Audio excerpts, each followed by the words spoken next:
अब हम जो ग्रिफिथ टेलर हुए हैं, जो वैज्ञानिक हैं, उन्होंने जो प्रजातियों का वर्गीकरण किया है उसके बारे में अध्ययन करेंगे। ग्रिफिथ टेलर ने बालों की बनावट और कपाल सूचकांक के आधार पर मानव प्रजातियों को 7 वर्गों में रखा था, जिनमें Negrito, Negro, Australoid, Mediterranean, Nordic, alpine and Mongolian, ये 7 जो प्रजातियां हैं प्रमुख हैं, काफ़ी ज़्यादा इम्पोर्टेंट है। इस पर आपके बड़ा सवाल आ सकता है, तो थोड़ा सा इसको ध्यान से देखिएगा। सबसे पहले देखते हैं कि निग्रिटो। निग्रिटो जो प्रजाति है, इनका सिर बहुत पतला होता है। इनका कपाल सूचकांक 68 से 70 के होने के कारण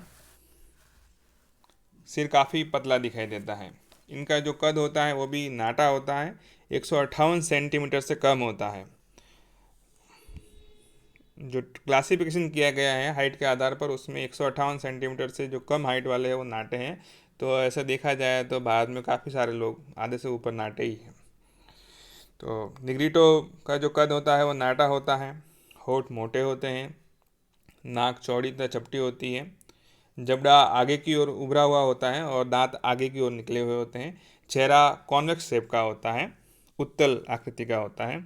त्वचा का जो रंग है वह चॉकलेटी से काले रंग का होता है। वर्तमान समय में जो शुद्ध निग्रिटो है वो काफ़ी कम संख्या में बचे हुए हैं और इनमें अन्य प्रजातियों के साथ काफ़ी ज़्यादा मिक्सअप हो गया है, इसलिए जो प्योर निग्रिटो है वह काफ़ी कम मात्रा में हमको मिलती हैं। यह Sri Lanka, Malaysia, Philippines, Indonesia, Andaman, New Guinea, Zaire, Uganda, Cameroon जैसे जो भूमध्य सागरीय जो देश हैं उसके अंतर्गत यह काफ़ी संख्या में मिलते हैं। निग्रिटो के बाद आती है निग्रो। निग्रिटो के बाद इनका विकास हुआ है। इनका जो कपाल सूचकांक है वह 70 से 72 होता है। इनके बाल लंबे और अंडाकार होते हैं और घुंघरालू बनते जाते हैं। इनकी त्वचा का रंग भूरे से हल्का लाल, काला या काजल के समान होता है। जबड़े आगे निकले हुए होते हैं, नाक चपटी और चौड़ी होती हैं, चेहरा उत्तलता लिए हुए होता है। ऐसा देखा जाए तो निग्रिटो से ही निग्रो डेवलप हुए हैं, तो इनमें ज़्यादा वेरिएशंस नहीं हैं। यह मुख्य रूप से अफ्रीका के सूडान, न्यू गिनी, पपुआ द्वीपों में पाए जाते हैं। अगला जो प्रकार है वह है ऑस्ट्रेलियड प्रजाति। यह जो प्रजाति है इनका कपाल सूचकांक 72 से 74 होता है, जिसके कारण जो सर होता है वह लंबा व उभरा हुआ दिखाई देता है। बाल पूर्णतः घुंघराले और त्वचा का रंग काले से लेकर कत्थई तथा हल्का पीला होता है। जबड़े निकले हुए और नाक साधारण रूप से चौड़ी होती है। ब्रिटिश उपनिवेश के पूर्व यह प्रजाति संपूर्ण ऑस्ट्रेलिया में फैली हुई थी, परंतु अंग्रेजों के आने के बाद ये प्रजाति वहाँ के आंतरिक मसलों की ओर जाकर बस गई। वर्तमान में ये लोग भारत के दक्षिण पूर्वी भाग, ऑस्ट्रेलिया, ब्राज़ील, अफ्रीका के मध्यवर्ती भाग में पाए जाते हैं। अगली जो प्रजाति है वह है भूमध्य सागरीय या मेडिटेरेनियन रेस। इस प्रजाति का कपाल सूचकांक 74 से 77 के बीच होता है। सिर मध्यम लंबा, नाक अंडाकार, बाल घुंघरालू और जबड़े निकले हुए होते हैं। त्वचा का रंग हल्के भूरे से श्वेत होता है। यह प्रजाति जितने भी महाद्वीप हैं उनके बाहरी किनारों पर, मतलब तटीय किनारों की ओर पाई जाती हैं। इसमें यूरोप के पुर्तगीज, अफ्रीका के मिस्री, ऑस्ट्रेलिया के माइक्रोनेशियंस, उत्तरी अमेरिका के हरक्विस, दक्षिणी अमेरिका के तूपी और भारत के द्रविड़ शामिल हैं। इनका जो शरीर सुडौल है, सुंदर है और जैतून तांबे जैसी रंग और सुदृढ़ नाक पाई जाती है। अगली जो प्रजाति है वह है नॉर्डिक प्रजाति। इस प्रजाति का कपाल सूचकांक 78 से 82 के बीच होता है। सिर मध्यम आकार का होता है। बालों की बनावट अंडाकार होती है। बाल लहरदार सुनहरे रंग के और जो त्वचा का रंग होता है वह हल्के भूरे से गुलाबी होता है। कद की जो लंबाई है वह 162 सेंटीमीटर से अधिक है।